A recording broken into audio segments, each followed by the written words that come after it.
All right. Welcome back, my friends. It is time for another reaction video, a continuation of my mini-series on the mid-size cars of the mid to late 2000s. We have done the Camry, we've done the Ford Fusion. I'm a big fan of that. And today we've got to do the Accord just to kind of group it in there with the best of the best and the top sellers. And I know some of you probably rolled your eyes like, John's a Honda fan and he loves the Accord and he thinks his Accord is nearly the perfect car. And that's all true. And I owned the generation Accord before this as well.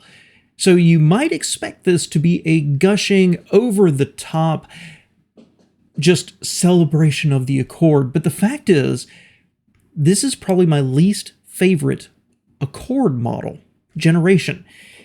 I don't know what I'm going to say exactly as we get into it and we pick it apart a little bit, but it's not my favorite. Keep that in mind. So make yourself comfortable. You and I are two friends. We're going to reminisce a little bit about this and see what we remember from the mid to late 2000s. Grab your beverage of choice. We do have some decaf here today, and let's get into it. See what Motorweek said when it was new. It was 1976 when the first Honda Accord made its way to America. And upon its arrival, no one could envision the success it would enjoy.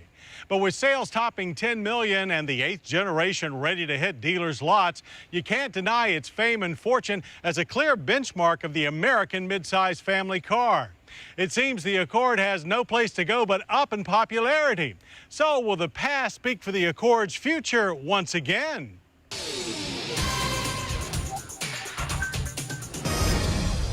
For Honda, reworking their flagship Accord is serious business. Accord is, after all, their highest volume vehicle. So Honda's goal was to make their timeless front-wheel drive car line fresher and better without upsetting its core family values.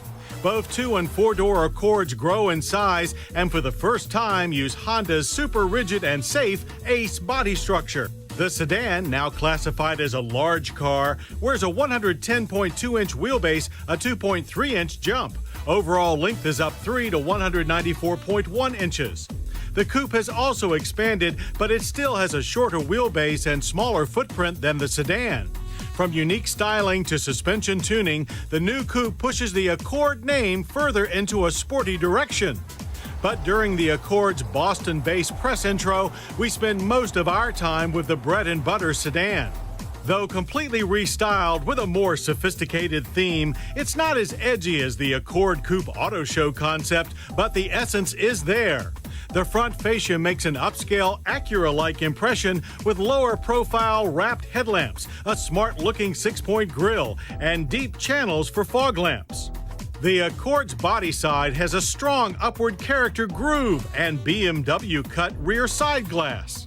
The rear also shows European influence with less wedgy tail lamps and a raised trunk lid that hints at a spoiler. The sophistication under the hood, however, is... Okay, before they go on to the engines, let's go back. Okay, styling-wise, I don't hate it, all right? I want to stress that. It's fine. It's... The previous one, more rounded, I think, if I remember correctly, when they introduced it, it was inspired by a cheetah, right? And then the generation after this, which is what I own, I think it's unbelievably handsome. It's not luxury, but it's just an extremely handsome car. This one doesn't quite do it for me. And I'm laughing... if you notice, I was chuckling because it feels like they're reading a press release. You know, it's like Acura-like front grille, BMW-like cutout rear window. No. What Honda made here was an overly large, somewhat bloated Honda Accord. This Accord, for me, Honda missed the mark on it. It's not ugly. And I think it's certainly cleaner looking than the Camrys. I've talked extensively about my feeling about Toyota styling. So compared to a Camry, I like this. You know, this is a much, much better looking, crisper looking style. But overall, they said it's a large car now. it strikes me as not Accord. That's the best way to describe how I feel about it. It's just a little big, and I don't know, almost like it's trying too hard. It's not Accord, and they put that really thick upward sloping character line on the doors back to what I think are really weak styled tail lights, and a weak, they say the trunk lid has almost a hint, a suggestion of a spoiler. No, I just think it's rounded and weak. Is it better looking than the Fusion I just did? In some angles, yes. In some angles, this looks like a much more substantial car. But as a package, the Fusion, the Ford, looks more focused. If no pun intended, it does look just more focused. This looks like Honda just made it bigger because they could. I don't hate it, but I don't love it. It is my least favorite Accord, styling-wise. Sophistication under the hood, however, is pure Honda with 4 high-tech engine variations. In the base LX sedan, a more powerful 2.4-liter twin-cam iVTEC inline-4 puts out 177 horsepower, 11 more than before, and 161 pound-feet of torque. Up-level sedans and the coupe gain an even higher rated 4 with 190 horsepower and 162 pound-feet of torque. 4-cylinder manual and automatic transmissions are both 5 speeds. A pair of single-cam variable timing V6s are available, both with 3.5 liters of displacement and 268 horsepower. That's up 24 from last year's 3-liter and 248 pound-feet of torque. To fuel economy, the new Accord may be larger and more powerful, but it's still pretty efficient. The base 4-cylinder with an automatic has government fuel economy ratings of 21 city, 30 highway on regular, with the latter number down only 1. While the Accord Hybrid is no more, a clean turbo diesel Accord is waiting in the wings. Accord sedans have always handled better than most rivals, even if they put a smooth ride well above cornering prowess. The new car follows that rule, although with a double wishbone front suspension and a new multi-link rear design, an Accord never felt more competent. Just in case, VSA electronic stability and traction control are now standard. Brakes are also upgraded. Gone are rear drums, as all models wear 4-wheel disc with ABS and brake assist. That's not good. That's the base 4-cylinder.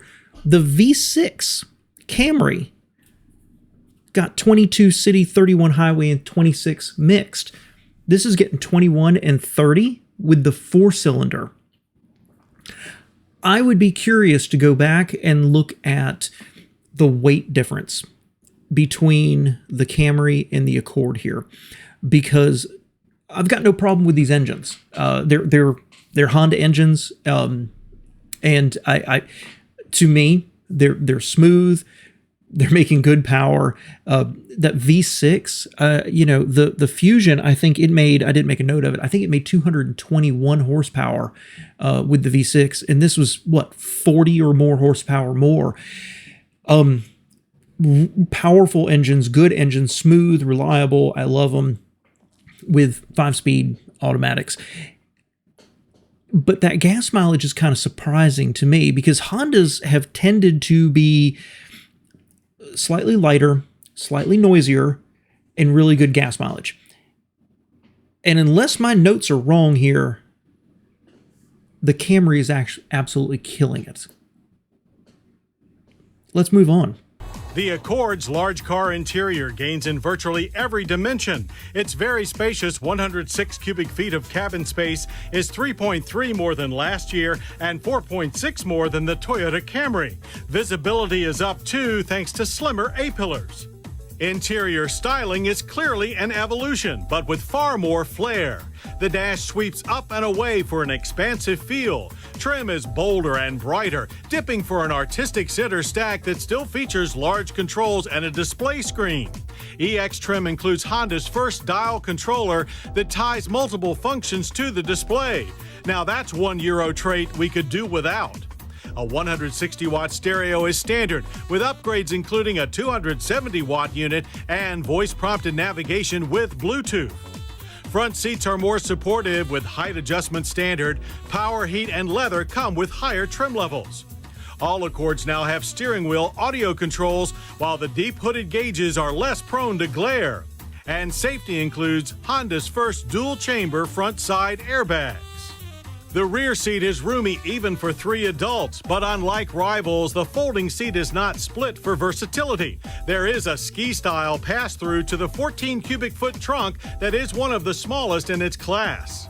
As of our taping, Honda had not released price. Okay, interior. In some ways, this is typical Honda. It's got just a little bit of style. It's got really high quality materials, okay? And they mentioned it, 2 times probably right there, about how big it is. The back seat is big, big enough for 3 people. The front seat is, I think they said 4 cubic feet bigger than the Camry. Make no mistake, this is a big car. And I'll talk about that more at the end, but the interior, if you bought this car and you drove it, you'd probably be fine with it. And I have met people who think this is their favorite Accord generation. But again, the interior strikes me as Honda kind of losing its way. There's a lot of buttons there, and it's all clumped together. The ergonomics are not great. That's what I'm trying to say here. The gauges are clear. The dash is somewhat stylish, and everything's built really well. And I want to talk about the screen, because they set it back deep into the dash. It looks silly, right?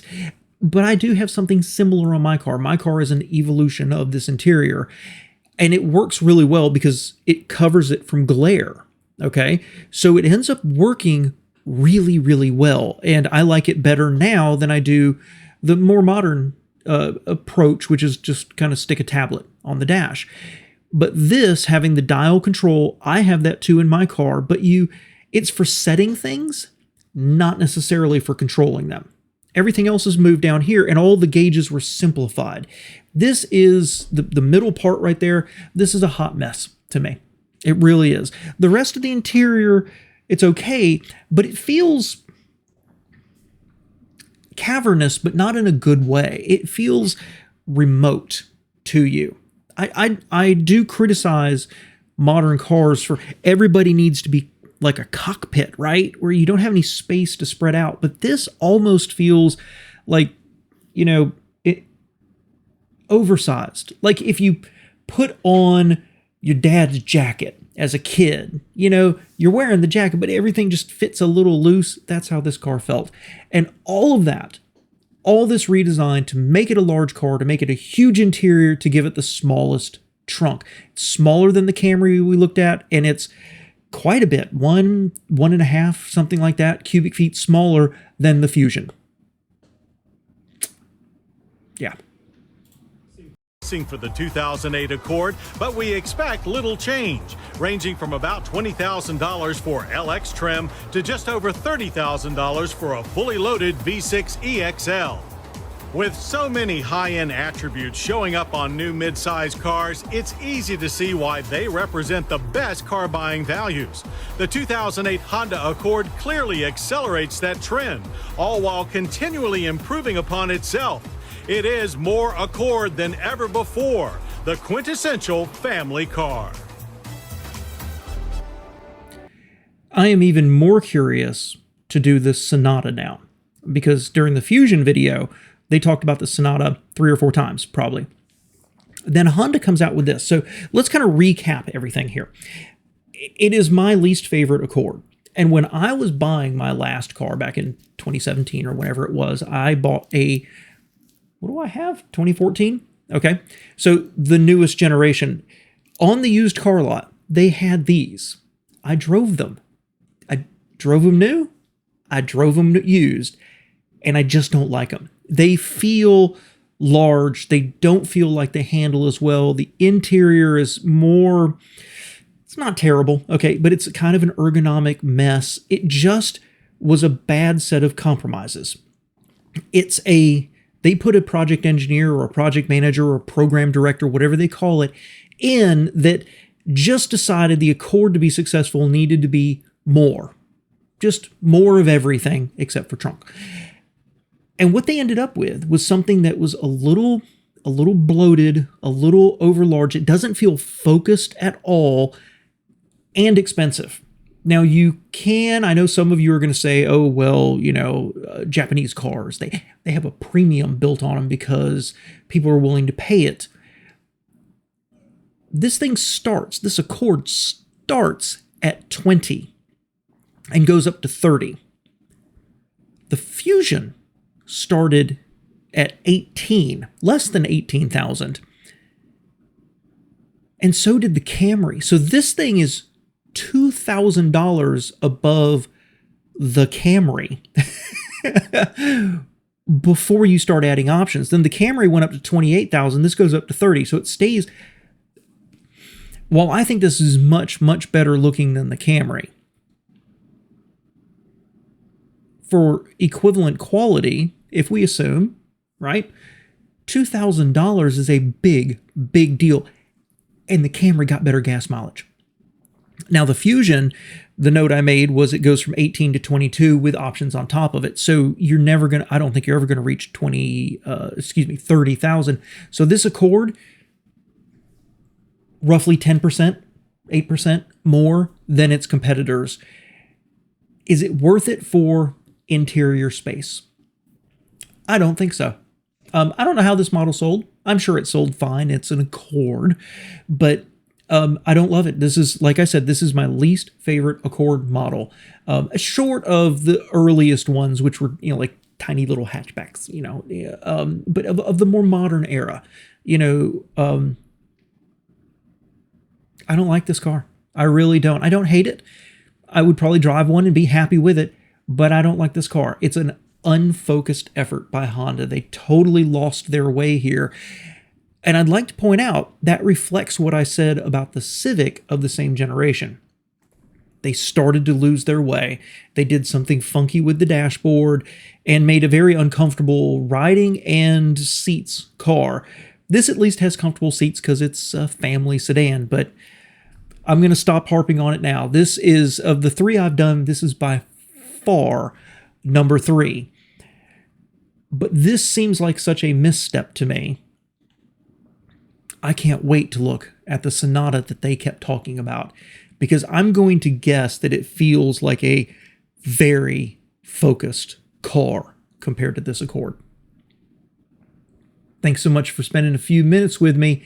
Let me know your thoughts below in the comments. I appreciate you being here.